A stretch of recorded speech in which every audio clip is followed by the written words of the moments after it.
మీ మోకాల నొప్పులకు ఎటువంటి సర్జరీ లేకుండా ఎపియాన్ పెయిన్ క్లినిక్ అందిస్తున్న అత్యాధునిక చికిత్స. నమస్తే. రాజధాని అమరావతి నిర్మాణం విషయంలో ఎక్కడా కూడా అంటే అమరావతిలో రాజధాని నిర్మాణం విషయంలో ఎక్కడా కూడా ఏపీ ప్రభుత్వం చంద్రబాబు గారి ప్రభుత్వం తగ్గేదే లేదు అన్నట్టుగా ముందుకు దూసుకుపోతుంది. తాజాగా నిన్న సిఆర్డీ అధికారులతో మంత్రి నారాయణతో కలిసి ఏపీ సీఎం చంద్రబాబు నాయుడు ఆయన ఒక సమావేశం నిర్వహించారు. ముఖ్యంగా అమరావతిలో ఇమీడియట్గా స్టార్ట్ చేయాల్సినటువంటి ప్రాజెక్టులు ఏదైతే నిర్మాణాలు ఉన్నాయో వాటికి సంబంధించి కూడా నిధులను విడుదల చేశారు. దాదాపుగా 11,467 కోట్ల రూపాయలతో రాజధాని పనులను ఇమీడియట్గా స్టార్ట్ చేయడానికి, అంటే పెండింగ్లో ఆల్రెడీ కొన్ని బిల్డింగ్స్ ఉన్నాయి కాబట్టి వాటిని ఇమీడియట్గా కొంత టార్గెట్ని ఫిక్స్ చేసి ఫిక్స్ చేసిన తర్వాత ఇమీడియట్గా పూర్తయ్యే విధంగా అక్కడ చూడొచ్చు. అందులో ప్రధానంగా మెయిన్ రోడ్స్, ప్రధాన రహదారులు, ఆ తర్వాత భవన నిర్మాణాలు చకచకా జరగడం కోసం రైతులకు ఇచ్చిన స్థలాల్లో లేఅవుట్లు, అంటే రైతులకు కొన్ని ఆల్రెడీ ప్లాట్స్ ఇచ్చారు కాబట్టి వాటిలో కూడా లేఅవుట్ను కూడా కంప్లీట్ చేయాలనేటువంటి నిర్ణయం.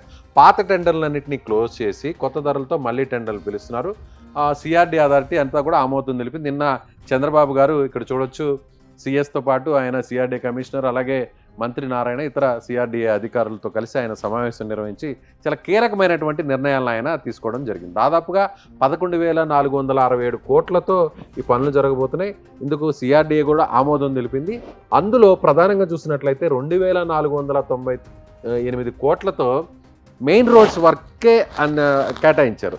అదేవిధంగా 1,585 కోట్లు వచ్చేసి పాలవాగు, కొండవీటి వాగు, గ్రావిటేషన్ కాలువల అభివృద్ధి, అలాగే వీటితో పాటు 3 రిజర్వాయర్ల నిర్మాణం కూడా. అంటే వరల్డ్ బ్యాంక్ ఏం చెప్పిందంటే మేము మీకు సహకారం అందించాలంటే ముందుగా అమరావతిలో ఏదైనా ఫ్లడ్ వరద లాంటిది వస్తే, కృష్ణానదిలో నుంచి ఏదైనా వరద లాంటిది వస్తే అమరావతి రాజధానికి ఎలాంటి ఇబ్బంది లేకుండా అక్కడ ఉన్నటువంటి కొండవాగు, పాలవాగుని గ్రావిటేషన్ కాలువలు అనేది ఏర్పాటు చేయాలి. దాంతోపాటుగా అక్కడ రిజర్వాయర్స్ కూడా 3 రిజర్వాయర్లు కూడా ఏర్పాటు చేయాలనేటువంటి ఒక డిపిఆర్ని ప్రాజెక్ట్ని కూడా రెడీ చేసింది. ముందు వాటిని పూర్తి చేయాలని చెప్పడంతో ఫస్ట్ ప్రయారిటీ కింద వాటిని చేపట్టారు. అలాగే ఐఏఎస్, ఐపీఎస్కి సంబంధించి, అలాగే గెజిటెడ్, నాన్ గెజిటెడ్, అలాగే 4th క్లాస్ ఎంప్లాయీస్కి సంబంధించినటువంటి బిల్డింగ్స్ అన్ని కూడా ఆల్రెడీ కన్స్ట్రక్షన్ జరుగుతాయి, మధ్యలో ఆగిపోయాయి వైసీపీ ప్రభుత్వం వచ్చిన తర్వాత. వాటికి సంబంధించి కూడా 3,525 కోట్లను కూడా రిలీజ్ చేయడం జరిగింది. అలాగే ఎవరైతే ల్యాండ్ పూలింగ్కి సంబంధించి కూడా రైతులు రాజధానికి భూములు ఇచ్చారో వారందరూ కూడా కొన్ని ప్లాట్స్ని కూడా కేటాయించడం జరిగింది. ఆ ప్లాట్లను కూడా లేఅవుట్ మొత్తం కూడా అక్కడ మౌలిక సదుపాయాలను కల్పించడం కోసం దాదాపుగా 3,859 కోట్లు అయితే మాత్రం రిలీజ్ చేశారు దానికి సపరేట్గా.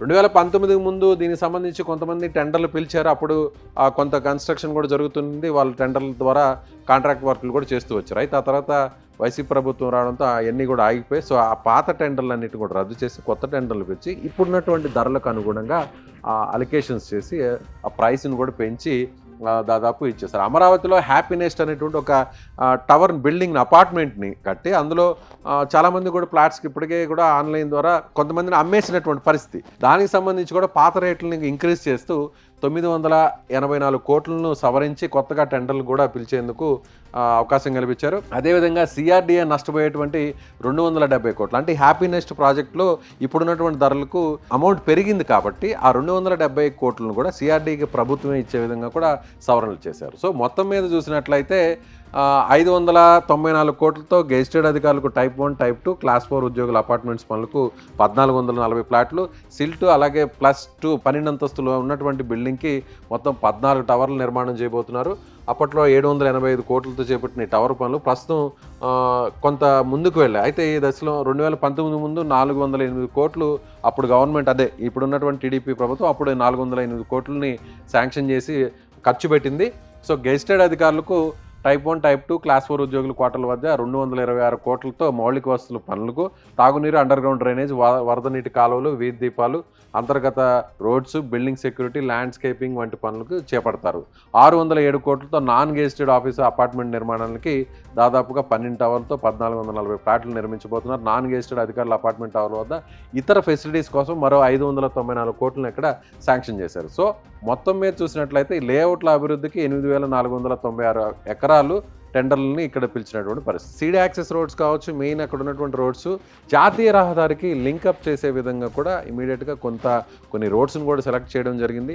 నేరుగా అంటే ఏదైతే ఇప్పుడు జాతీయ రహదారి ఉందో, గుంటూరు విజయవాడ మధ్యలో ఉన్నటువంటి జాతీయ రహదారి ఉందో దాని నుంచి అమరావతికి వెళ్ళేటువంటి రోడ్స్ని కొన్ని సెలెక్ట్ చేయడం జరిగింది. అంటే భూ సేకరణతో సంబంధం లేకుండా వీటిని ఇమీడియట్గా సెలెక్ట్ చేసి వెంటనే వాటిని అక్కడ రోడ్స్ అంతా కూడా పూర్తి చేసి నేరుగా ఎలాంటి అడ్డంకులు లేకుండా రాజధానికి వెళ్లే విధంగా కూడా కొన్ని రోడ్స్ సెలెక్ట్ చేయడం జరిగింది.